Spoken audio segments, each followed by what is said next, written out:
Ruanda abban a hitben ébredt, hogy még mindig egy ország, de a dombok alatt, a helyi vezetők foltos jegyzetfüzeteiben, a vezérkari folyosókon és a rádiókból kiszűrődő hangokban valami már eldőlt. Amikor az elnöki repülőgép lezuhant, nem válságot indított el. Egy ajtót nyitott meg. És ami azon belépett, az nem a történelem egyik legnagyobb mészárlása volt, hanem valami, ami évek óta csendben fortyogott. Az elkövetkező órákban minden iskola, minden templom, minden piac és minden ösvény olyan hellyé válik, ahol több 100 holttest fog felhalmozódni. A lakosság pedig, mit sem sejtve róla, már is feléjük tartott. Ruanda gyilkolásra felkészült ország. Ruanda dombjai mindig békésnek tűntek késő délután. Fentről a banánültetvények ívelt vonalakat alkottak, amelyek a lejtőt követték, és a földutak szinte rituális rendszerességgel ereszkedtek le a falvak felé. De 1994 áprilisának első napjaiban ez a látvány egy évtizedek óta épülő történelem rétegeit rejtette, amelyet csendek, régisebek és láthatatlan határok jellemeztek az egyes közösségeken belül. Néhány otthonban halkan beszéltek a személyi igazolványok éveiről, amikor egy dokumentum meghatározta, hogy valaki Hutu vagy Tutsi-e. A kártya bankjegyméretű volt, és egy nyomtatott szó állt rajta, amit senki sem változtathatott meg. A kártyát a gyarmati korszak végén vezették be, amikor a belgák az ősi családfákat adminisztratív döntésekkel ötvöző kritériumok alapján osztályozták a lakosságot. Ez a megkülönböztetés elkísérte az embereket az iskolákba, hivatalokba és közösségi gyűlésekre. Sok városban ez a papírdarab nem indított nyílt beszélgetést, de mindig ott volt még akkor is, ha senki sem látta. Kigaliban a fiatalabb generációk a korábbi események töredékes beszámolóit hallva nőttek fel. Egyesek emlékeztek az 1960-as évek elejének kitelepítésére, amikor több ezer Tutsi menekült Ugandába, Zaireba, Burundiba vagy Tanzániába a politikai erőszak epizódjai után. Mások sikertelen visszatérésekről, soha be nem fejezett megbékélési kísérletekről, a tisztviselők által tett, de soha be nem tartott ígéretekről beszéltek. Családi összejöveteleken ezek a témák mindig előkerültek, de aztán egy témaváltás félbeszakította őket. A múlt ott volt, de senki sem tudta, hogyan kezelje anélkül, hogy valami mélyebbet ne tárjon fel. Kigali piacain továbbra is látható maradt az együttélés. A Tutsi és Hutu árusok megosztoztak a standokon, és alkudoztak a paradicsom vagy a cirok áráról.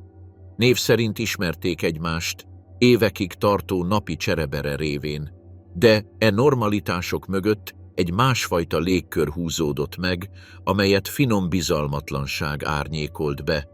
Túl hosszú szünet a visszajáró átadása előtt, a szokásosnál rövidebb üdvözlés, egy nem megbékélt tekintet. Semmire sem volt konkrét magyarázat. A kisebb feszültségek a táj részévé váltak, mint egy állandó hang, amelyhez mindenki hozzászokott. Az 1990-ben kezdődött háború mindent megváltoztatott, és a város még nem tudott teljesen megbirkózni vele. A ruandai hazafias front Ugandából történő előrenyomulása új törésvonalakat nyitott. Emberek ezrei menekültek a szárazföld belsejébe menedéket keresve. A határvidékről származó történetek szájról szájra terjedtek, rövid támadások, elzárt utak, felégetett falvak. Kigaliban az ilyen hírek későn érkeztek, összekeveredve, mintha porba burkolózva utaznának.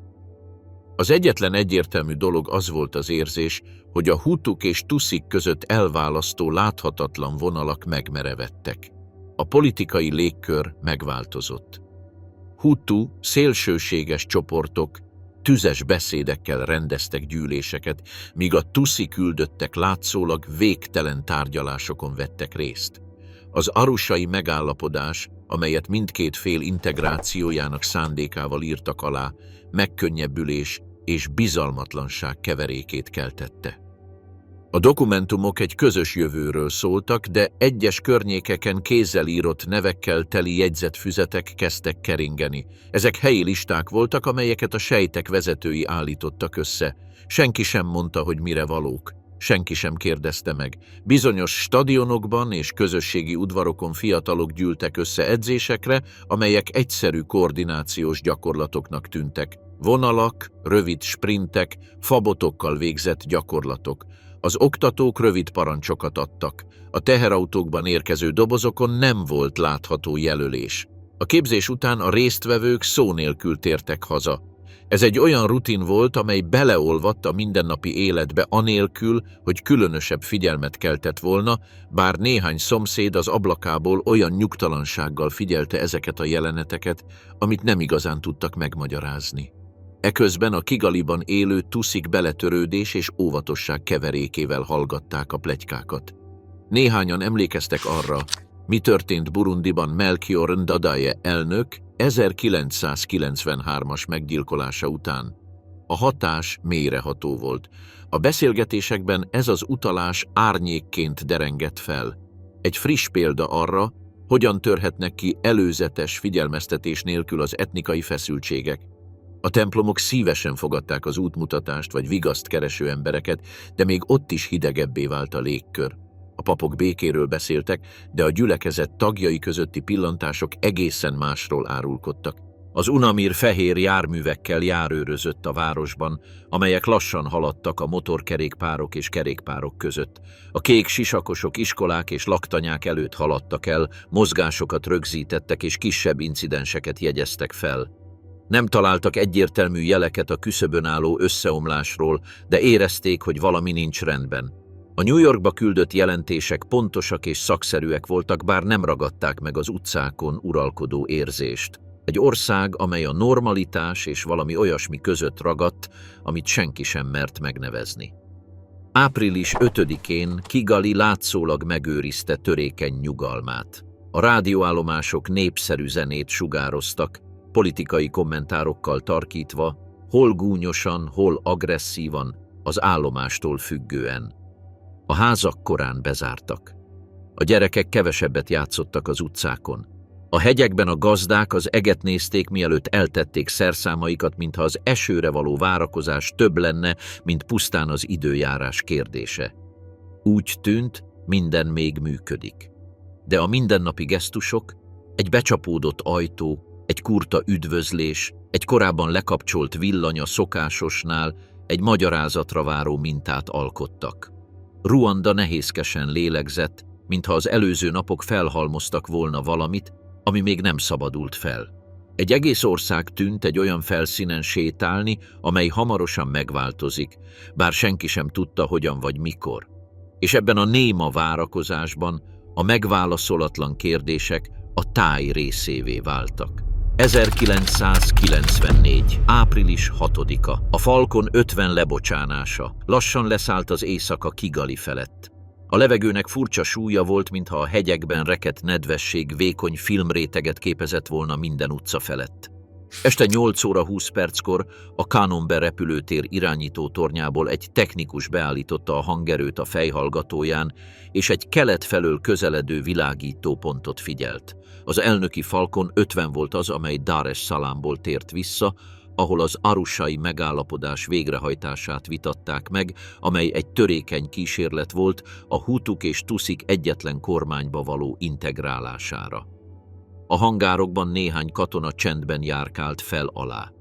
Közöttük volt egy altiszt az elnöki gárdától, egy olyan egységtől, amelyet rendíthetetlen hűsége és a belső elnyomás múltja miatt rettegtek. Sokan Gisenyiből, az elnök szülővárosából érkeztek, és hozzászoktak a kérdés nélküli cselekvéshez. Fogalmuk sem volt arról, hogy a repülőgép, amelyet hallottak, soha nem fog leszállni. Este 8 óra 27 perckor a Falcon megkezdte utolsó leszállását. Fedélzetén tartózkodott Cyprien Ntaryamira, Burundi elnöke is. Egy évvel korábban Melchior Ndadaye meggyilkolása megrázta az egész régiót, és jelenléte a gépen emlékeztetőül szolgált arra, hogy a két ország közötti határok korán sem biztonságosak. Különböző környékekről érkeztek olyanok, akik a repülőgép hangját hétköznapi dolognak ismerték fel. egy utcai árus Remerában, egy szerelő Nyami Rambóban. Senki sem gondolta volna, hogy a repülés utolsó másodperceinek van szemtanúja. Aztán 2 villanás jelent meg a Kanombe katonai tábor közelében. Nem volt csattanás, csak egy föld-levegő rakéta kilövésének éles recsenése. A Falcon néhány pillanatig tartotta az útját, amíg egy narancssárga pont lyukat nem tépett a bal szárnyán. Volt egy villanás, egy remegés, majd egy tűznyelv borította el a törzset. Az irányító toronyban az egyik operátor elejtette a ceruzáját, miközben a képernyőkön egy hirtelen csattanás jelent meg. Kapcsolatvesztés, eltűnés. Nem hangzott el vészjelzés. Csak statikus zajjal teli csend. A repülőgép az elnöki rezidencia közelében lévő kertben zuhant le. A szomszédok egy rövid hangot írtak le, mintha valami nehéz zuhant volna az égből. Másodlagos robbanás nem történt, csak tűz, fémszilánkok a nedves füvön és erős üzemanyagszag. Az elsőként érkező katonák azonnal felismerték a géptörzset. Nem volt szükségük hivatalos megerősítésre. Tudták, ki utazott oda. Néhányan mozdulatlanul maradtak, mások zseblámpákat gyújtottak, amelyek remegtek a kezükben. Perceken belül az elnöki gárda megkezdte gyors mozgását. Ezek a férfiak egy belső körhöz hűek voltak, amely bizalmatlan volt az arusai folyamattal szemben, és akinek a múltjában mind a tuszi ellenzékkel, mind a mérsékelt hutukkal konfrontációk voltak. Most biztosított puskákkal hagyták el a laktanyát, anélkül, hogy megvárták volna a teljes parancsot. Este 9 órára Kigali már kezdett átalakulni. Jelzés nélküli teherautók haladtak végig a szinte üres utakon. Rögtönzött ellenőrzőpontok jelentek meg Remerában, Kiovuban és Kimihururában. A katonák magyarázat nélkül állították meg a járműveket. Otthonaikban egyesek tompa zajt hallottak, amit nem tudtak hova tenni, mások távolról látták a tűzizzását. A vezérkari főhadiszálláson a tisztek egy pislákoló lámpákkal megvilágított kis szobában gyűltek össze. Köztük volt Théoneste Bagosora, egy nyugalmazott ezredes, aki visszatért a Védelmi Minisztériumba, és akinek Arusha elleni ellenállása közismert volt a hadseregen belül. Belépéskor kérte, hogy csukják be az ajtót. Az első néhány másodpercben nem szólt semmit. Az információk özönvízszerűen érkeztek. A Falcon teljes elvesztése, aktív tűz, túlélők hiánya, szabálytalan mozgások a város különböző részein. Egy olyan történelemre épült ország, ahol minden gesztusnak etnikai visszhangja volt, épp most veszítette el azt az alakot, aki fenntartotta a már amúgy is ingatag egyensúlyát. Este 9:30 Ruanda ugyanolyannak tűnt. Sötét dombok, zárva tartó piacok, nyírkos utak. De a felszín alatt a Falcon balesete egy űrt nyitott, ami egyre tágulni kezdett. Magyarázat nélkül mozgó járművek, írásos utasítás nélkül felállított standok, feszült pillantások azok részéről, akik megértették, hogy ez az éjszaka nem hasonlít a többihez.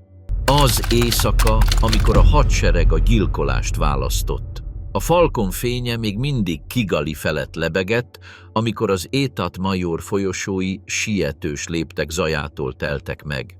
Az épület, egy szürke tömb néhány háztömbnyire a központtól, a Forces Armies Rwandaises, FAR működési központja volt, ahol az évtizedekig merev hierarchia által formált tisztek együtt éltek a ruandai hazafias front, RPF elleni háborúban edzett fiatal férfiakkal.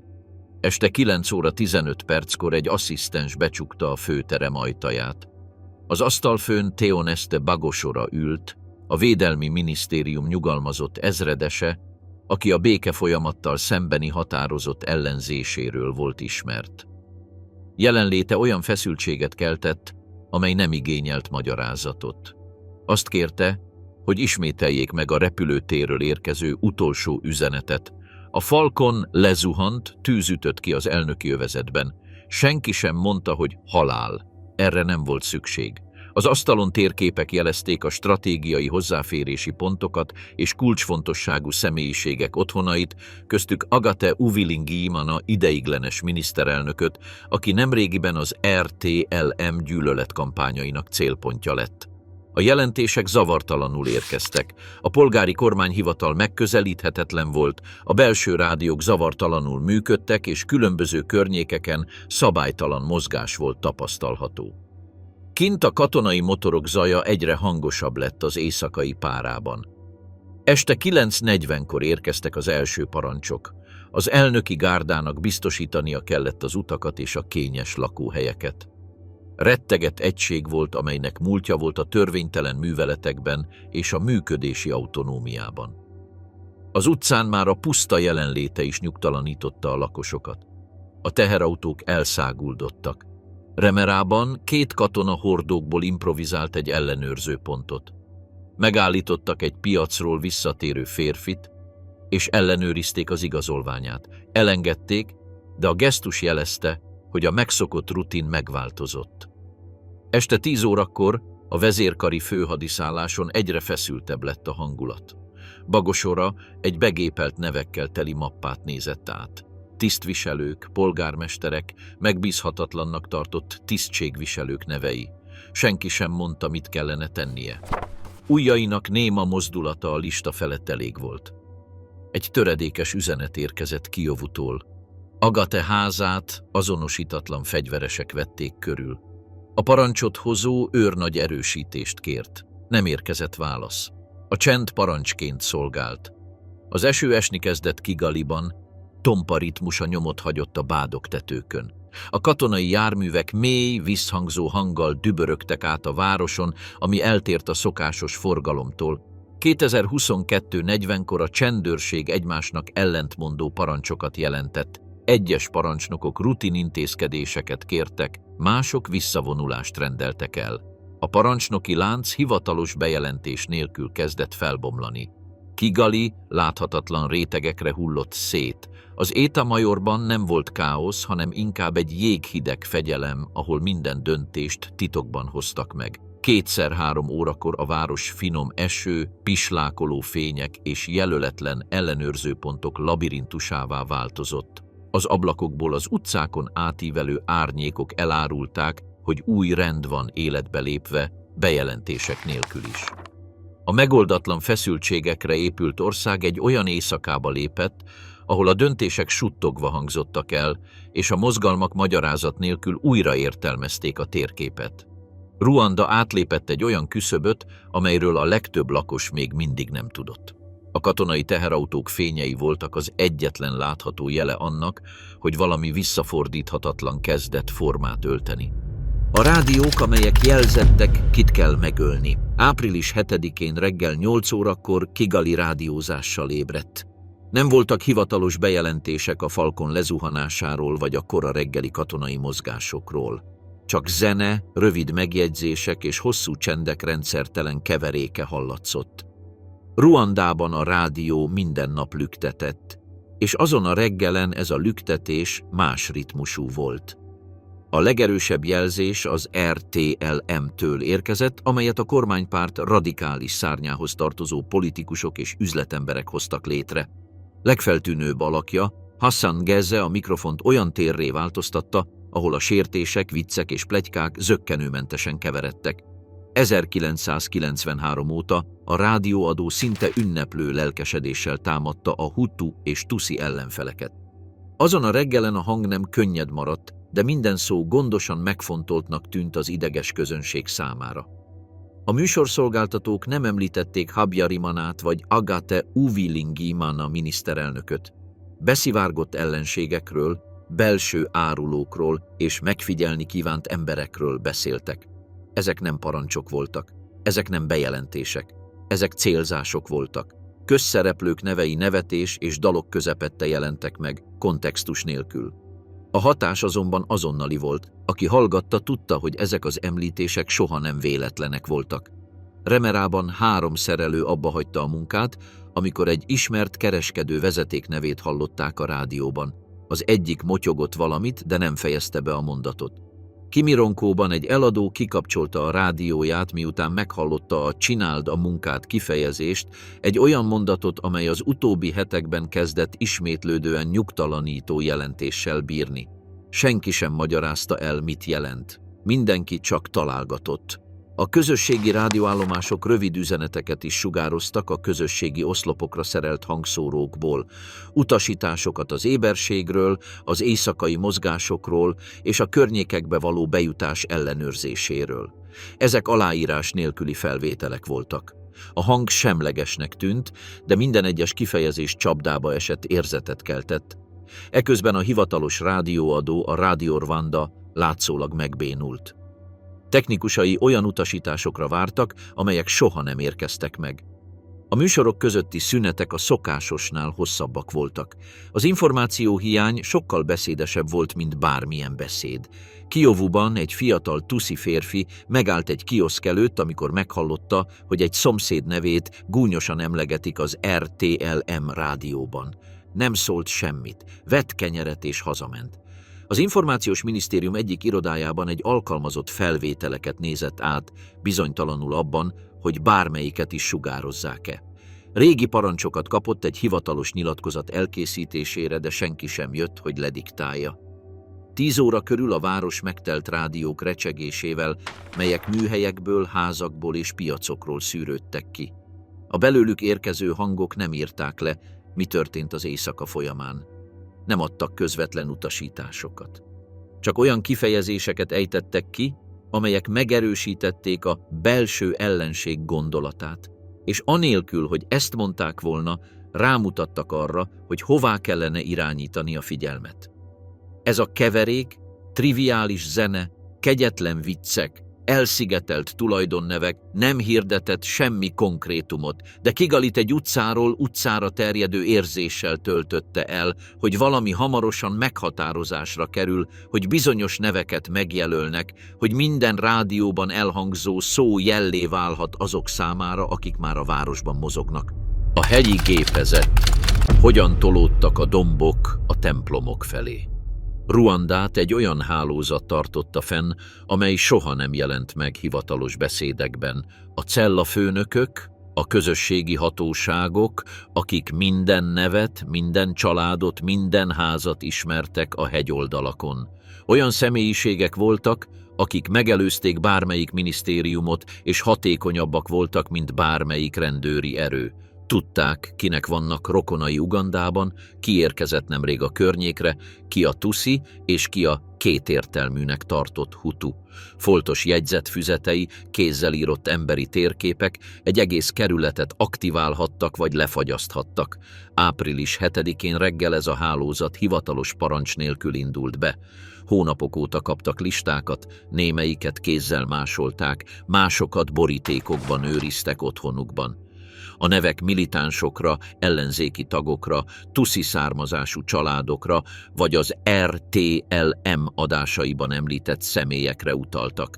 Ezek nem elvont fogalmak voltak, pontos útvonalak. Az Interahamwe és az Impuzamugambi törzs ezeken az útvonalakon haladt.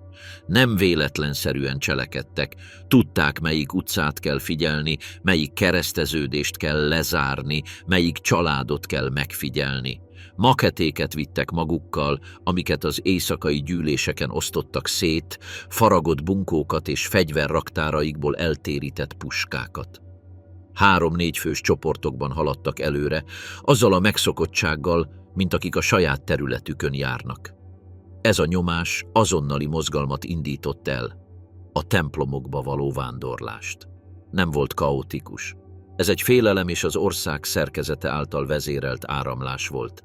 A templomok, Nyamata, Nyarubuje, Gikondo, Murambi voltak az egyetlen épületek, ahol több százan gyűlhettek össze gyanú felkeltése nélkül, az egyetlenek, amelyek válság idején is nyitva tartották kapuikat. Az elsők, akik mozogtak, szinte láthatatlanok voltak. Egy nő egy kis csomaggal távozott, ügyelve arra, hogy ne fusson el. Egy nagybácsi több gyereket küldött egy mellékösvényen a helyi templom felé. Egy férfi ellenőrizte a személyi igazolványát, mielőtt eltette volna, és elindult volna felfelé a dombon. Senki sem beszélt menekülésről, de mindenki úgy sétált, mintha az utca elvesztette volna a semlegességét. Néhány környéken a sejtvezetők a járdáról figyelték az eseményeket botokra vagy oszlopokra támaszkodva. Nem avatkoztak közbe. Magukban rögzítették, ki távozott és hová tartott. Arcuk nyugodt és higgadt volt, mint egy előre megtervezett folyamat krónikásai. Gikondóban a milíciák rönkökkel és egy házról leszakított fémkapuval torlaszolták el a főutcát. Átengedték a templom felé tartókat, megfigyeltek, jegyzeteltek, memorizáltak. Ez a passzivitás a mechanizmus része volt. Érintés nélkül tolni, bejelentés nélkül irányítani, mozgást engedélyezni, hogy koncentrálni lehessen. Nyarubujében a dombra vezető ösvények már délelőtt 10 óra előtt megteltek. Szétszóródott csoportok haladtak előre, takarókkal vagy élelmiszeres zsákokkal a kezükben. A helyi vezetők rövid üzeneteket küldtek, megerősítve, hogy hányan érkeznek, hányan tűnnek el, és hányan próbálják megváltoztatni az útvonalukat. Murambiban még rendezettebb volt az áramlás. Napokkal korábban a városi tisztviselők azt javasolták, hogy a szakiskola biztonságos menedéket nyújtana zavargások esetén. Ez a javaslat, amelyet a környékbeli gyűléseken is megismételtek, mágnesként hatott. Több tucat család özönlött oda azzal az automatikus bizalommal, amelyet egy olyan hatóság adott, amely évek óta ösztöndíjakat, okleveleket és mezőgazdasági fejadagokat osztott. A helyi vezetők közbeavatkozás nélkül figyelték a mozgalmat. Ez a látszólagos önmérséklet a terv része volt. A templomok gyorsan megteltek. Az imáktól rezonáló templomok másfajta morajlást kezdtek elnyelni, nehézkes légzést, egymáshoz préselt testeket, akik helyet kerestek a padok között. Kívülről a biztonsági övekhez csattanó macheték fémes csattanását lehetett hallani a be- és kijáratokat ellenőrző motorok zajával együtt. A helyi politikai gépezetnek nem volt szüksége nyílt erőszakra ahhoz, hogy ezreket tereljen ezek felé az épületek felé. A jelenléte, a listák, a diszkrét útszárak és az állandó megfigyelés, amely minden családnak csak egyetlen lehetséges irányt hagyott, elegendő volt. Azoknak, akik aznap gyalogoltak, a templomok menedéknek tűntek. A dombok logikája szerint gyülekezési pontok voltak. Ruanda pedig azzal a természetességgel haladt feléjük, amelyet azoktól a generációktól örököltek, akik ott kerestek menedéket, anélkül, hogy tudták volna, hogy órákkal később ugyanezek a templomok lesznek az első tömegmészárlások színhelyei. Macsetékkel körült templomok. Az első templomok kezdtek megtelni, miközben még mindig keringtek a pletykák a lezuhant falkonról. A dombokról látni lehetett, ahogy a füst lassan oszlik az elnöki rezidencia felett, és ugyanez a füst kísérte azokat is, akik a templomok felé ereszkedtek le. Nem nyílt menekülés volt. Olyan mozgás, ami akkor jelentkezik, amikor az emberek rájönnek, hogy valami nem működik, de még nem tudják, hogy mi. A családok különböző utakon érkeztek, ugyanazzal a késztetéssel. Megkeresni az egyetlen helyet, amely történelmileg védelmet nyújtott. A fehér falak és faajtók, amelyek évtizedekig egész városrészeket hoztak össze esküvők, temetések és viták alkalmával, most sietős lépteket és pillantásokat váltottak ki, amelyek nem papot, hanem minimális menedéket kerestek. A hegyoldalakon férfiak csoportjai figyelték rögzített helyekről az eseményeket. Némelyek mozdulatlanul, mások a bokrok között mozogtak. Látható fegyvereket vittek magukkal, de nem emelték fel őket. A szétszórt házakból a közösség vezetői szinte adminisztratív pontossággal követték nyomon a mozgásokat. Tudták, ki indult el korán, ki utazott csoportokban, és ki nem vitt csomagot. Nem riadalomról beszéltek. Aprólékos éberségről volt szó, nem drámáról. A templomokban azonnal szűkösnek tűnt a tér. A padok percek alatt megteltek, a családok pedig elkezdtek a falaknak támaszkodni, alig hagyva maguk után egy keskeny folyosót. A levegő gyorsan besűrűsödött a pára, a nedves ruhák és a feszült testek keverékétől. Néhány gyereket felemeltek, nehogy csapdába essenek, mások továbbra is az anyjuk derekába kapaszkodtak. A morajlás alig hallatszott. Kint a bekerítés szakaszosan haladt előre. Rendszámtábla nélküli járművek parkoltak a falak mellett, milíciák csoportjai terültek szét a templom körül. Néhányan a fa megnyomásával tesztelték az oldalsó ajtókat, mások rönköket vagy fémlemezeket helyeztek a másodlagos bejáratokra. Fegyveres testek szabálytalan sora kezdte uralni minden bejáratot, sietség és kiabálás nélkül. A templomban tompa hangok hallatszottak, éles kopogás a fémen, ágak szakadása, kövek vonszolása az ösvények eltorlaszolására. Az emberek hallgatóztak, képtelenek voltak értelmezni a hangokat. Megigazították a takarókat, ellenőrizték a zsebeiket, hüvelykujjukkal kitapogatták a személyi igazolványokat. Teljes volt a csend, de többet mondott, mint bármilyen riadalom. A templomokhoz vezető utak fokozatosan eltűntek. Nem a távolság, hanem a jelenlét miatt fegyveres férfiak álltak az utcasarkokon, a hegyoldalakon és az ösvényeken. Rögtönzött akadályok, zsannérjaikról leszakadt ajtók, utat eltorlaszoló motorkerékpárok, nedves ágak, minden utat egyetlen folyosóvá változtattak. A tömeg annyira megsűrűsödött odabent, hogy a csoportok már nem voltak megkülönböztethetők. A padlóról szállt a hőség, és a ruhák átáztak az izzadságtól. Néhányan a székük támlájára támasztották a homlokukat, hogy elkerüljék az ájulást. Az idősek a padlón ültek, kezüket a térdükre téve. A templom, amelyet az énekek felerősítésére terveztek, csak a minimális mozgások visszhangját adta vissza. Kint maketék csörömpölve érkeztek, ahogy az övekre erősítették őket. A milíciák átvizsgálták a falakat, rámutattak a bejáratokra, és összenéztek. A főkaputól való távolság egyre csökkent, míg végül szoros gyűrűt alkottak. A templomok tele voltak. A macheték már kijelölték a kerületet. A bekerített terület bezárult anélkül, hogy egyetlen ajtó is leomlott volna. A mészárlások kezdete. Az első machete, ami átvágta az ajtót, nem egyedül érkezett.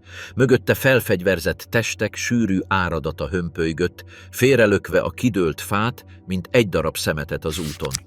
A keret egy utolsó csapással engedett, és a bejárat szélesre tárult, beengedve a hideg levegőt, amely keveredett a belülről felszálló sűrű gőzzel. Egy pillanatra a hőmérséklet különbség könnyű, szinte észrevehetetlen ködöt hozott létre. Ez volt a templom utolsó lélegzete, mielőtt a halál terévé változott. A milíciák gyors, szinte azonos mozdulatokkal keltek át az úton. Machetéik rövid, pontos ívekben ereszkedtek le, a visszavonuló tömegre célozva, amelynek nem volt helyük visszavonulni. A hang fémtesteknek, testekpadoknak szabálytalan ritmust alkotott, amely a sötét sarkokba is áthatolt. A kiáltások rövidek voltak, elnyomta őket az emberi tömeg nyomása. A templom hirtelen mozgások terévé vált. Az emberek az oldalát keresték, de a falak kérlelhetetlenek voltak. A padok megroggyantak a mászni vagy fedezékbe menekülni próbálók súlya alatt. Néhányan felborultak, beszorítva a lábukat. A gyerekek réseket kerestek a testek között, de ezek a rések nem léteztek. Ahogy közeledtek, a milícia tagjai megcsúsztak az egyre csúszósabb talajon. A fehér falakon válmagasságban látszott a kosz. Machetéik mechanikus ritmusban mozogtak, felemelkedett, lecsapott, visszahúzódott, előre nyomult. Az oldalak mentén az ablakokon bedobott gránátok megrepesztették a testek tömegét. A robbanások port, szilánkokat és szakadt ruhákat kavartak fel. A lökéshullám a legközelebb állókat is ledöntötte, egymásba fonódó testek rétegeit hozva létre, amelyek minden mozgást akadályoztak. Aki elesett, csapdába esett. A templom felét a nyitott ajtó világította meg, a másik felét félhomály borította, ahol a helyhiány miatt lassan haladtak a támadások. A milíciák testeken lépkedtek át, amelyek alig engedtek csizmáik súlya alatt. Akik az ablakon próbáltak kimenekülni, esélyük sem volt. Kint mások várakoztak, a legkisebb mozgásra is figyelve. Machetéket rántottak, hogy lecsapjanak minden előbukkanó testre. Azokat, akik elérték a hegyoldalt, az alj növényzetben üldözték, ahol minden ütés tisztábban visszhangzott a vidék csendjében.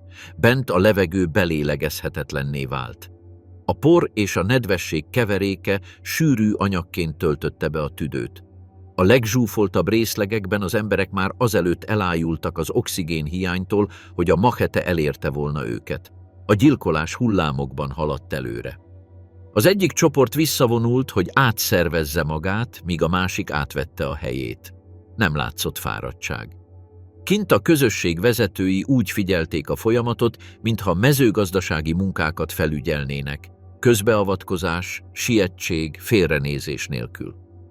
Amikor a macheték abbahagyták a mozgást, a templom felismerhetetlenné vált. A padok, a falak, a padló. Mindent rétegesen borított a rombolás. A benti hang, ami valaha félelmetes morajlás volt, elhalt.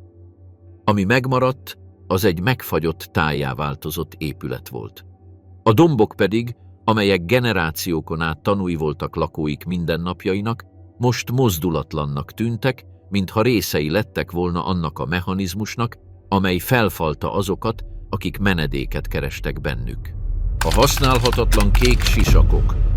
Április 7-én a kora reggeli órákban, miközben megteltek a templomok és elkezdtek ajtókat törni, az UNAMIR békefenntartók Kigaliban haladtak anélkül, hogy egyértelmű felhatalmazása lett volna arra, hogy bármit is látnak, reagáljanak.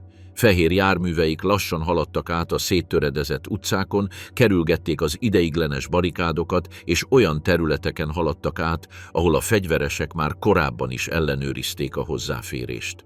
A kék jelvény, amely hónapokig az éberséget és az önuralmat jelképezte, percek alatt elvesztette hatását. Senki sem mozdult félre, senki sem állította meg a machetéjét, amikor elhaladt mellettük. A belga kontingens volt a legtapasztaltabb a misszióban. Sok katonájuk hónapokat töltött a város járőrözésével, ismerték a környékeket, a mellékutakat, a forgalmi mintákat és a finom jeleket, amelyek arra utaltak, hogy egy környék hamarosan felrobban. Azon a reggelen a város már a felismerhetetlenségig megváltozott. Az utak mentén fegyveres férfiak csoportjai figyelték az elhaladó ENSZ járműveket, machetéiket hadonászva. Néhányan rövid jelzéseket váltottak egymással, mások a páncélozott szállító járműben ülő katonák mozgását követték. A konvojt körülvevő csend sokat mondó volt. Az elnöki gárda laktanyája előtt röviddel hajnalóta fogva tartották azt a 10 belga ejtőernyőst, akik Agathe Uvilingimanát evakuálni érkeztek. Egyenruhájukat por és nedvesség borította. Néhányukon zúzódások voltak az arcukon és a karjukon. A táborba érkezve gyorsan lefegyverezték őket, és egy melléképületbe terelték őket, ahol az elnöki gárda veszélyesnek ítélt fogvatartottakat tartott. A vád, a Falcon lelövésében való részvétel abszurd volt, de nem számított. Az számított, hogy mit képviseltek. Európaiakat, láthatókat, képzetteket, és mindenekelőtt a nap első politikai merényletének tanúit. Az épületben a levegő párától és izzadtságszaktól volt sűrű.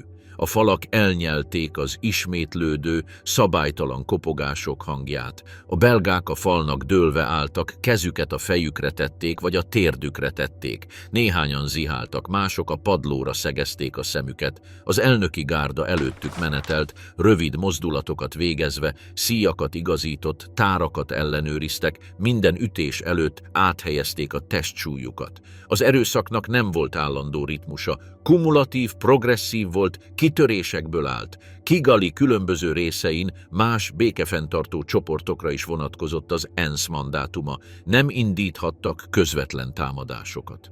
Nem alkalmazhattak erőt a közvetlen önvédelemen túl. Nem nyithattak tüzet a civilek védelmére. Járműveik járőröztek az utcákon, miközben a milíciák holttesteket vonszoltak a házakból a járdákra, vagy halmozták fel őket az eltorlaszolt utcasarkokon. A belga és gánai katonák olyan jeleneteket néztek végig, amelyeket kénytelenek voltak felvenni, de nem tudták abba hagyni. Botokkal való verések, árkok mellett heverő holttestek, guggoló alakok fölé emelt macheték. A fizikai frusztráció az a fajta, ami megfeszíti a karokat és megkeményíti az állkapcsokat, még a páncélozott járművekben is kézzelfogható volt. Kaciru közelében egy kereszteződésnél egy ENSZ konvojt egy rögtönzött barikád állított meg. Rönkök, kövek, leszakított ajtók és 2 röviddel azelőtt megölt ember holtteste zárta el az utat. A milíciák lassan közeledtek. Körbevették a járműveket. Machetével ütögették a páncélozott jármű oldalsó ajtaját, nem azért, hogy kinyissák, hanem hogy egyértelművé tegyék, a békefenntartók be vannak kerítve, és a terület az övék. Az ENSZ katonák csendben maradtak a transportban, ujjaik feszültek a fegyverszíjaik körül, tudván, hogy nem tüzelhetnek, pedig a fenyegetés nyilvánvaló volt. Eközben a 10 belga ejtőernyőst tovább ütötték a laktanyában. Az ütések egyre erősödtek. A falak visszhangoztak a bunkóként használt kézifegyverek hangjától, a puskatusok válra hullásának, az ütések súlya alatt megrogyanó térdek hangjától. Az elnöki gárda milíciái csoportokban dolgoztak, kibejártak, mindig váltották egymást, majd visszatértek. A teremben eltelt idő szabálytalanná vált, nem órákkal, hanem erőszakos cselekmények sorozatával mérték, amelyek csak azért félbeszakadtak, hogy újra kezdődjenek.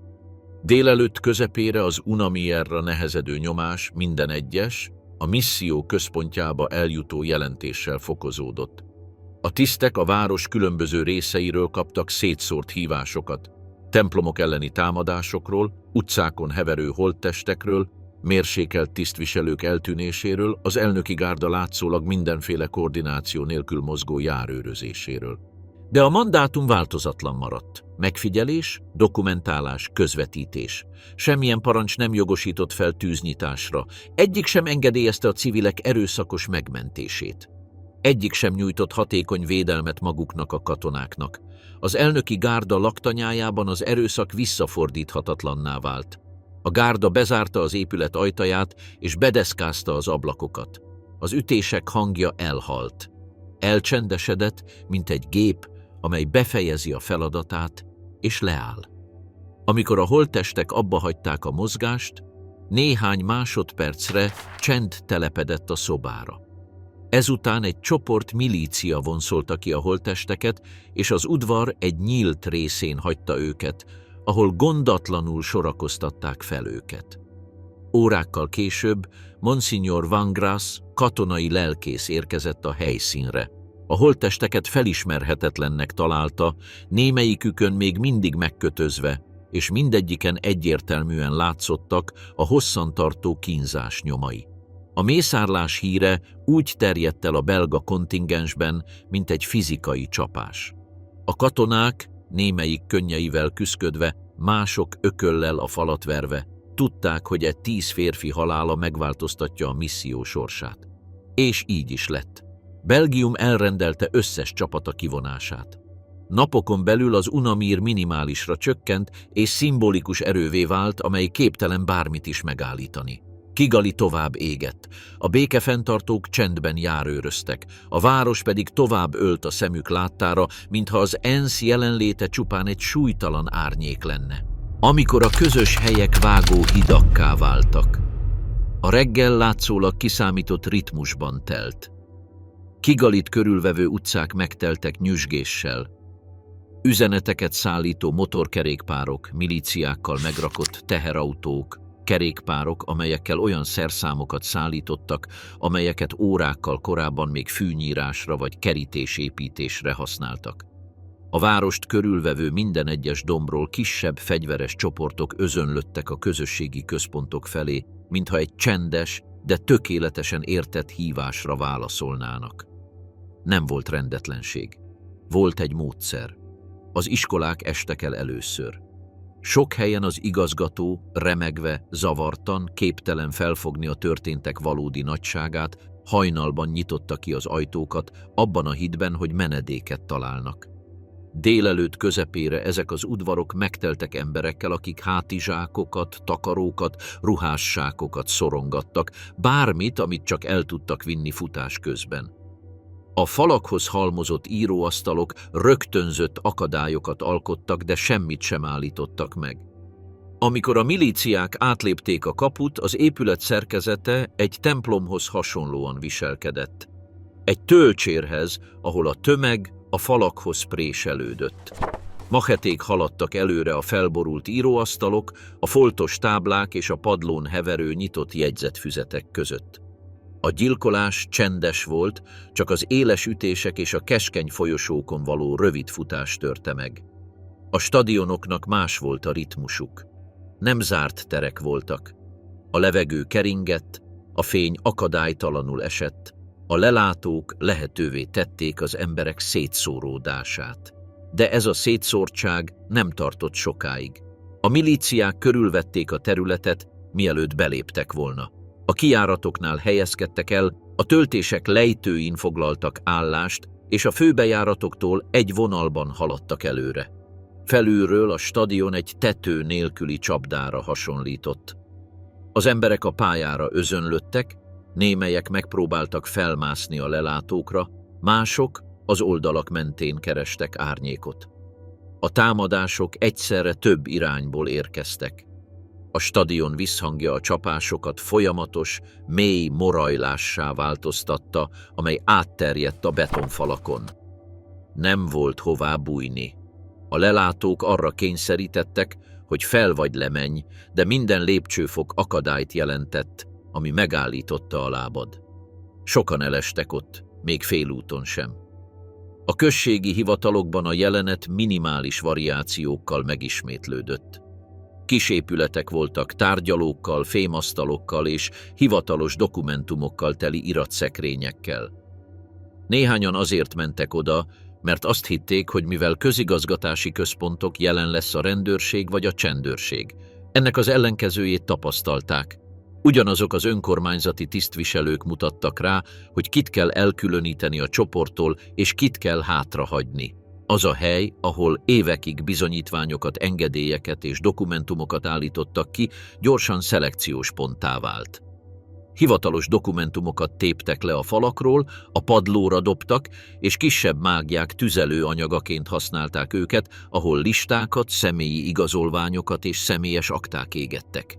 Kint milíciák vártak machetékkel és botokkal, és azonnal ütéssel üdvözölték az épületből kiutasított személyeket. Az egészségügyi központokban és klinikákon a hordágyak, infúziók, a felakasztott köpenyek és a gyógyszeres szekrények az első néhány percben biztonságérzetet keltettek. De a militánsok ismerték ezeket a helyeket. Kezelték őket ott, odavitték a gyermekeiket, oltásra vagy kivizsgálásra mentek. Ismertek minden bejáratot, minden oldalsó ablakot, minden hátsó kijáratot. Az ajtókat kívülről ugyanazokkal a leszakított fém ágykeretekkel torlaszolták el. Bent az emberek bútorokat toltak a bejáratokhoz, de nem tudták megállítani az előrenyomulást. Alkoholos üvegek, hőmérők, infúziók és kötszerek hevertek szanaszét a padlón, sárral és vérrel keveredve. Hordágyak borultak fel. Matracok elnyelték a rájuk eső testek ütését. A fertőtlenítőszer szagát végül elnyomta az emberi melegség és félelem sűrű szaga. A piacokon más volt a támadás. Nem volt elzárás. Üldözés folyt. A fa és vászonstandok, amelyek még nedvesek voltak az előző éjszakai esőtől, akadályokká váltak, amelyek mögé az emberek sikertelenül próbáltak elbújni. Az összetört gyümölcs édes illatot árasztott, amely keveredett az izzadtsággal és a porral. Néhány helyen a milíciák az árusok fémmérlegeit használták fegyverként. Macheték hadonáztak a fastandokon, szilánkokat tépve le, amelyek a futók felé repültek. A lehullott ponyvák lábba akadtak, és az emberek botladozni kényszerültek. A jelenetek olyan sebességgel ismétlődtek, hogy minden hosszabb menekülési lehetőség kizáródott. A dombok mindent felülről figyeltek, az ösvények, amelyek napokkal korábban vízért vagy tűzifáért szolgáltak, vadászösvényekké váltak. A lejtőkön a milíciák kis csoportokban mozogtak, friss lábnyomokat követve a nedves sárban. Néhányan listákat vittek. Mások egyszerűen csak sétáltak a házakból kiszűrődő hangok irányításával. A mezőkön átkelni próbáló menekültek nyílt terepen voltak láthatóak, több tucat méterről is láthatóak voltak. A machetének nem kellett gyorsnak lennie, hogy elérje őket. Elég volt gyalogosan leküzdeni a távolságot. Április 7-én délre Ruanda már nem volt válságban lévő ország. Olyan ország lett, ahol minden mindennapi építmény, iskola, templom, piac, stadion, iroda, egészségügyi központ a megsemmisítés terévé vált. A megszokott rutin gyökerestül feledésbe merült, és mindenhol, ahol a lakosság menedéket keresett, ugyanazzal a képpel reagált. Betört ajtók, felhalmozott holttestek és a fém hangja, amely megszakítás nélkül ismétlődött. Az egyetlen erő, amely a holtok között előre halad. A ruandai hazafias front előre nyomulása már a katonák láthatóvá válása előtt érezhetővé vált. Nem látványos offenzívaként vagy egy hadsereg diadalmas bevonulásaként érkezett. Valami finomabb, kitartóbb dolog volt, szinte mint egy szivárgás, amely átszivárgott a vonalakon anélkül, hogy bárki megállíthatta volna. Míg hutu milíciák barangoltak Kigaliban és a machetékkel teli dombokon, az RPF hideg, fegyelmezett mintát követve északról haladt előre, anélkül, hogy eltért volna az országban uralkodó zűrzavartól. Az RPF harcosai jobban ismerték ezt a területet, mint sok lakosa. 1990-ben lépték át a határt, túlélték a mocsaras területeken történt lesből támadásokat, és fegyvereket és ellátmányt szállítottak veszélyes ösvényeken. Olyan férfiak voltak, akik ugandai menekült táborokban nőttek fel, évtizedekkel korábban elűzött tuszi száműzöttek fiai. Számukra Ruanda egy olyan ország volt, amelyről inkább álmodoztak, mintsem hogy éltek volna benne. Visszatérésükből hiányzott a hazatérés nosztalgikus érzése, ehelyett egy megoldatlan sérelem keménységét hordozták magukban. És ez a sérelem most Kigali felé vonult, miközben a város belülről omlott össze. Amikor az első különítmények beléptek a Biumba környéki kerületekbe, erőszakkal kiürített falvakat találtak. Az udvarokban még izzó parázs égett, a nádtetők füstöltek, holttestek nem voltak láthatóak, a mezők mögötti rögtönzött gödrökbe húzták őket, vagy az utak menti árkokban hagyták őket. Az RPF megállás nélkül haladt, hogy minden jelenetet felvegyen. A stratégiai cél az volt, hogy elérjék az ország közepét, mielőtt a káosz visszafordíthatatlanná válik. De még ebben a katonai vészhelyzetben sem hagyhatták figyelmen kívül a látottakat a harcosok.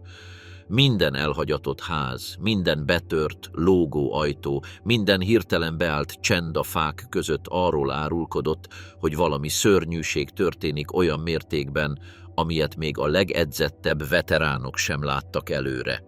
A harcok a peremvidéken kezdődtek. Minden egyes dombon, amelyet az RPF elfoglalt, zavarodott, szervezetlen FAR vagy milícia csoportokkal találkoztak, akik egységes parancsnokság nélkül tevékenykedtek. Néhányan magaslatokról tüzeltek, majd a bokrokba menekültek, mások kidőlt fatörzsekkel próbálták eltorlaszolni az utakat, de az RPF oszlopainak sebessége legyőzte őket. Nem voltak nagyobb csaták. Rövid, éles összecsapások voltak, rövid tűzsorozatokkal és bekerítő manőverekkel. A milíciákkal ellentétben az RPF szinte sebészi pontossággal működött. Nem kiabáltak, nem lőttek a levegőbe, nem vesztegették az időt tárgyak vonszolásával vagy ünnepléssel. Előre nyomultak. Ahogy közeledtek a menekültek tömegeihez, a harcosok felejthetetlen helyeken találtak holttesteket, családokat halmoztak fel a templomok bejárataiban, gyerekeket rejtettek el a törött padok alatt, felnőtteket szúrtak a falakhoz, amelyek festéke vérrel keveredett. Sok katona megállt egy pillanatra a festmények előtt. Nem taktikai megállás volt ez. Emberi görcs a bizonyítékok láttán. Egyes helyeken a szag annyira átható volt, hogy a katonák átnedvesedett ruhadarabokon keresztül lélegeztek. de tovább mentek, mert lehetetlen volt megállítani. Minden perc újabb haláleseteket jelentett az ország más részein. Egyes területeken az RPF még a támadások alatt érkezett. Egy domb tetejéről egy csoport harcos figyelte, ahogy a fegyveresek 2 nőt üldöznek egy földúton. Nem voltak figyelmeztetések. Egy rövid lövöldözés elég volt a támadók megállításához. Az ezt követő csend azonnali, szinte erőszakos volt. Ünneplés nem volt. A katonák tovább nyomultak előre, mert tudták, hogy ezek a jelenetek a térkép több 100 helyén ismétlődnek. A FAR megpróbálta megállítani a gitaramai offenzívát, de addigra már széttöredezettek voltak. Néhány zászlóalj elhagyta állásait, hogy csatlakozzon a milíciákhoz. Mások egyértelmű parancs nélkül működtek. Járműveik mozgása a rendezetlenség nyomait hagyta maga után. Üzemanyag nélküli teherautók, elhagyatott oszlopok, amelyeken még mindig fegyverek lógtak a falakon, hivatalos dokumentumok szétszórva a földön. Az RPF katonai sürgősséggel és fokozatos, sokkal vegyes erővel kezelte ezt a helyzetet. Amit találtak, az különbözött minden hagyományos háborútól. Egy olyan országgal találkoztak, amely látszólag úgy döntött, hogy elpusztítja önmagát, miközben előre nyomultak, hogy megállítsák azt. Amikor az első RPF egységek megérkeztek Kigali külvárosába, a levegő már sűrű volt a több tűzből származó füsttől. A levágott villanyoszlopok fémvázakként szelték át az utakat, kutyák turkáltak a ruhadarabok között, élelmet keresve, amit nem találtak. A harcosok feszült léptekkel haladtak, tudván, hogy minden sarok valami rosszabbat tárhat fel az előzőnél. Amit egyes környékeken láttak, holttestek halmai, kívülről szögekkel lezárt házak, takarókon leszúrt gyerekek, akik még mindig kiteregetve, mintha aludni készülnének, az egy visszafordíthatatlan pontot jelentett az egész katonai művelet számára. A polgárháború gondolata már nem volt értelmes. Valami egészen mással néztek szembe. Egy olyan megsemmisítő gépezettel, amely gyorsabban haladt előre, mint ők. Április közepére az RPF már több folyosót is megnyitott Kigaliba. De minden alkalommal, amikor felszabadítottak egy szektort, túlélőket találtak holttestek alatt, árkokban, leomlott falak mögött, felborult ágyak alatt rejtőzködve. Néhányan megnémultak. Mások remegtek, képtelenek voltak egy pohár vizet is megtartani. Megint mások járni sem tudtak, mert napok óta nem ettek. A harcosok a tőlük telhető legjobban emelték őket, megismételve a menekült táborokban tanult mozdulatokat. Hordágyakat improvizáltak takarókkal, puskákat használtak támasztékként, egyszerre 2 holttestet cipeltek. Nem volt idő könnyekre, sem kérdésekre. A legfontosabb az volt, hogy életben tartsák őket, miközben a milíciák folytatták a tevékenységüket azokon a területeken, amelyeket még nem értek el. Az RPF előrenyomulása nem volt hősies, nem volt fényes. Egy haldokló országon keresztüli menetelés volt, ahol minden megtett méter egybeesett azzal a felismeréssel, hogy a népírtás már meghaladta az azonnali megfékezés minden lehetőségét. Ez volt az egyetlen olyan erő előre nyomulása, amelynek még mindig volt célja. És ez a cél már nem a katonai győzelem volt. Meg kellett akadályozni, hogy Ruanda teljesen eltűnjön, mielőtt elérnék a fővárost. Egy ország, amelyet lakóitól kiüresítettek. Ruanda kiürülni kezdett, mielőtt a világ felfogta volna, mi történik. Nem egy rendezett népvándorlásról vagy egy egyértelmű irányú tömeges elvándorlásról volt szó. Lassú, brutális elvándorlásról, ahol az emberek úgy hagyták el otthonaikat, ahogy az ember egy összeomlani készülő épületet hagy maga után, anélkül, hogy hátra nézett volna, anélkül, hogy becsukta volna az ajtót, anélkül, hogy összeszedte volna, ami az asztalokon maradt. Minden domb kiindulóponttá, minden út pedig áramlattá vált, amely testeket, túlélőket, jelentéktelen csomagokat és végtelen csendeket sodort magával. A főutak előbb törmelékkel teltek meg, mint emberekkel. Szanaszét hevertek ruhák, összetört tárgyak, letaposott személyi okmányok és olyan szandálok, amelyek úgy néztek ki, mintha futás közben letépték volna őket a lábukról. Ezreknek volt fizikai bizonyítéka, akik megpróbáltak elmenekülni egy közvetlen veszély elől, de csak rövid távolságra egy másikkal találkoztak. A machete okozta sebek egyenes nyomokat hagytak a testeken, amelyek az út szélén jelentek meg, szinte geometrikus vonalakat alkotva az alnövényzetben.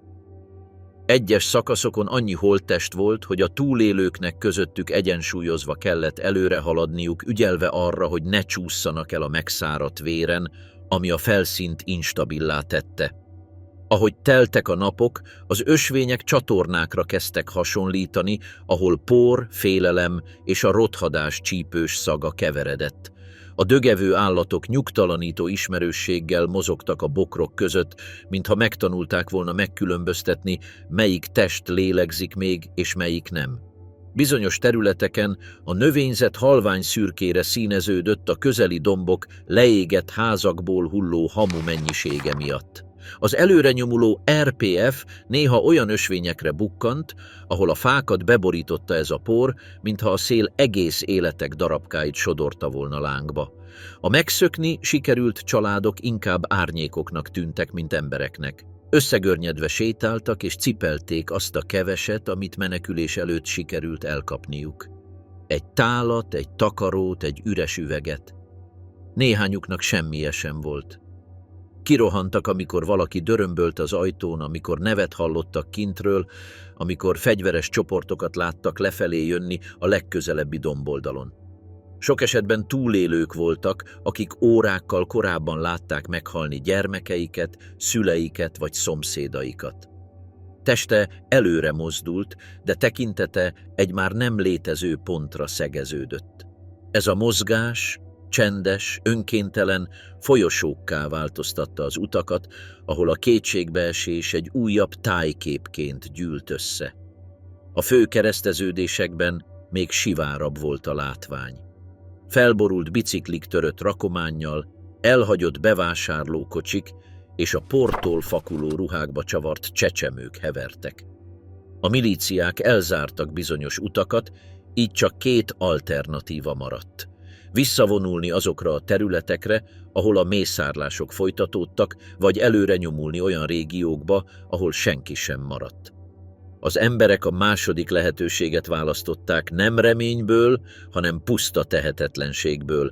Ami mögöttük állt, rosszabb volt, mint bármi, ami előttük látszott. A keleti útvonalakon nehezedő nyomás ezreket sodort a zairei határ felé. Eleinte az átkelés menekülési útvonalnak tűnt, de ahogy teltek a napok, az improvizáció nyilvánvalóvá vált. A kitelepítettek táborai rendszertelenül nőttek. Ponyvák, rudakkal feltűzve, lisztes sákokból rögtönzött tetők, a sárra terített takarók. Az eltemetetlen testek szaga kilométerekről terjengett, még mielőtt elérte volna a táborok szélét. Sok túlélő ott helyben meghalt, nem közvetlen erőszak, hanem kezeletlen sebek, nyílt fertőzések, szüntelen hasmenés és teljes kimerültség következtében. Halálukat csupán egy újabb holttest elhúzásaként jegyezték fel, hogy utat engedjenek azoknak, akik folyamatosan érkeztek. Bizonyos területeken az RPF előrenyomulása egybeesett a Hutu milíciák és az őket félelemből, engedelmességből vagy irracionális pánikból követő civilek tömeges kivándorlásával. Ez a kaotikus mozgalom elhagyatott építményeket hagyott maga után, üres katonai állásokat, félig lefegyverzett laktanyákat és rendőrőrsöket, ahol az íróasztalokon még mindig sárral és vérrel foltos hivatalos dokumentumok álltak. Egy olyan állam tárgyi bizonyítéka volt, amely anélkül omlott össze, hogy beismerte volna, amelynek közigazgatási apparátusa porig romlott, miközben épületei álltak. Az ország, mintha sehová sem vezető utakból állt volna. Az ösvények, amelyek egykor falvakat kötöttek össze, most a halálzónáit választották el a csendzónáitól. A városok, amelyek egykor a közösségi élet központjai voltak, a semmibe vezető átmeneti pontokká váltak. A termést elhagyták, az állatok gazdátlanul barangoltak, a házak tele voltak legyekkel és ruhákkal, amikért senki sem tért vissza soha. Ruanda már nem háborúban álló ország volt. Egy nyitott test több sebből vérzett, percről percre életeket veszített. És az útvonalak, azok a vonalak, amelyek egykor dombokat, piacokat, iskolákat és családokat kötöttek össze, látható sebekké változtak, ahonnan szavak nélkül is le lehetett olvasni, hogyan üríti ki magát egy egész ország, miközben még lélegzik. A népirtás vége. A népirtás nem a fegyverek hiánya vagy az elkövetők kimerültsége miatt ért véget. Lelassult, mert a katonai térkép gyorsabban kezdett változni, mint a megsemmisítés gépezete. 1994 májusától kezdve a ruandai hazafias front előrenyomulása megszűnt elfoglalt pozíciók sorozata lenni, és a területi lerombolás szisztematikus folyamatává vált. Minden egyes elfoglalt domb a fegyveresek, üzemanyag, macheték és élelmiszer szállítására használt útvonalak megszakadását jelentette. Minden egyes elzárt átkelőhely csökkentette az emberek további mészárlásokra való gyülekezésének lehetőségét. Vidéki területeken az RPF egy két rétegre osztott országot talált. A felszínt, amelyet füst, holttestek és leégett házak alkottak, valamint az adminisztratív réteget, amely környékről környékre szervezte meg a megsemmisítendő területeket. A harcosok anyagi nyomokat követve, nem pedig elvont stratégiákat követve haladtak előre. A templomok voltak a legláthatóbb pontok. Finom porral körülvett csendes épületek, a földön szétszórt ruhadarabok és mezőgazdasági eszközök annak jelei, hogy a lakosságot szándékosan egy olyan helyre tömörítették, ahonnan nincs kiút. Sok helyen a milíciák nem rendezett sorokban vonultak vissza. Szétszóródtak a határ felé, abban a reményben, hogy az ország összeomlása átmeneti szünetet jelent. A front sebessége azonban nem hagyott teret a manőverezésnek. Egyes körzetekben az elkövetők csapdába estek saját mészárlásaik maradványai és a keskeny ösvényeken lefelé ereszkedő RPF oszlopok között. A népirtást nem politikai tárgyalások, hanem földrajzi összecsapás állította meg. Azokat a területeket, ahol még mindig öldöklés folyt, egymás után foglalták el az egységek, amelyek megállás nélkül előre nyomultak, hogy stabilizálják az újonnan elfoglalt területet. Kigali július 4-én esett el. A város kimerült volt, az épületeket golyónyomok tarkították, az utakon pedig még mindig égtek a barikádként használt gumiabroncsok. Az állami hivatalok üresek voltak, az asztalokon akták hevertek, mintha az országot egyik napról a másikra elhagyták volna. A radikális hutu kormányzat Gisenyibe, majd Zaireba menekült, magukkal ragadva a lakosság egy részét, akik féltek a megtorlástól. A tömeges kivándorlás az utakat szétszórt rakománnyal borította be, matracokkal, kötelekkel, ruhákkal, machetékkel, műanyagkannákkal. Az evakuálás során a szökevények és az elkövetők látható megkülönböztetés nélkül keveredtek. Az ENSZ marginális pozícióból figyelte meg ezt az összeomlást. Az UNAMIR elkerülte a teljes kivonulást, de jelenlétének nem volt közvetlen hatása a népirtás megállítására. Amikor az RPF bevonult Kigaliba, a békefenntartókat minimális segítségnyújtási feladatokra korlátozták, megpróbálva megfékezni az egyes környékeken fennmaradó erőszakkitöréseket és megvédeni a civilek elszigetelt csoportjait. A népirtás vége lényegében katonai volt. Az egyik fél elvesztette a további öldöklés lehetőségét, mivel a másik megszállta azt a területet, ahol a gépezet működött. A megmaradt ország egy struktúra nélküli tér volt. A börtönök túlzsúfoltak voltak, a bíróságok túlterheltek, és az államigazgatás szinte nem létezett. Sok helyen az RPF katonái vették át a hatalmat, akiknek az volt a feladatuk, hogy helyreállítsák a rendet azokon a helyeken, ahol a társadalmi szövetet lerombolták.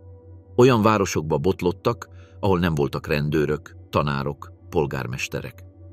Az iskolák hullaházakká váltak, a kórházak üresek voltak, a városi hivatalok pedig tárva nyitva álltak, a padlón szétszórt dokumentumok hevertek.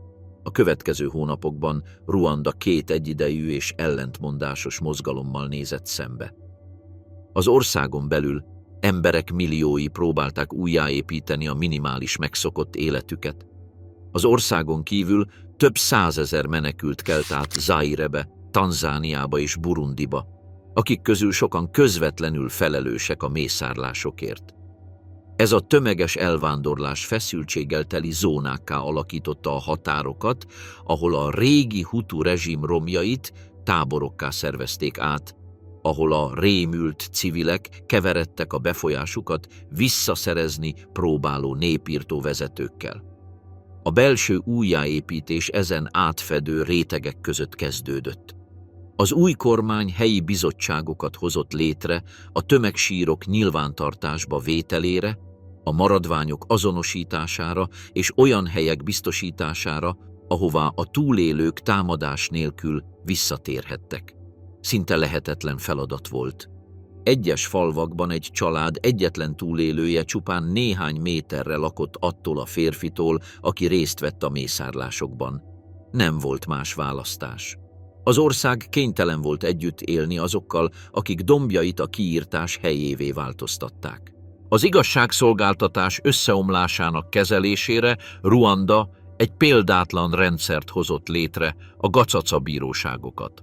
Ezek közösségi gyűlések voltak, ahol a vádlottaknak meg kellett jelenniük szomszédaik előtt, be kellett vallaniuk tetteiket, és el kellett fogadniuk a büntetést, amely a közérdekű munkától a hosszú börtönbüntetésig terjedhetett.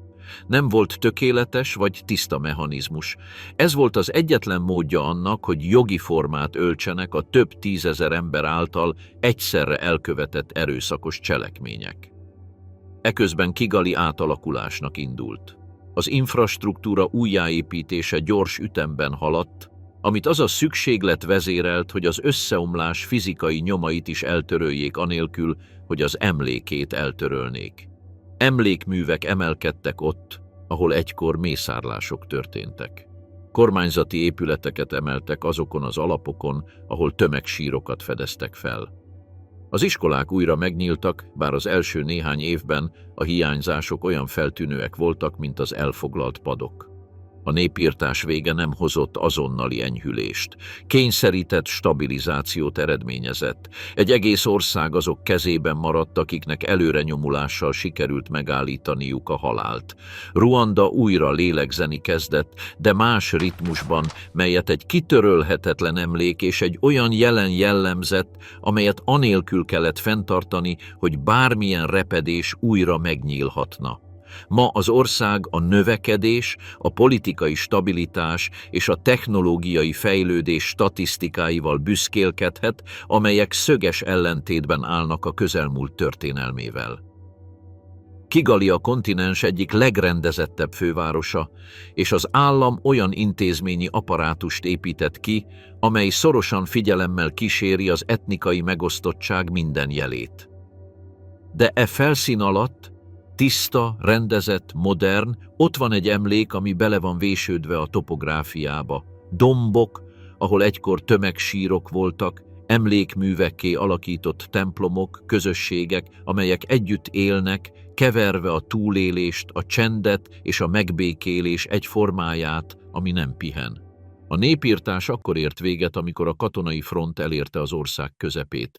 Ruanda túlélte, de tudta, hogy az újjáéledő ország már nem hasonlíthat az elesetre.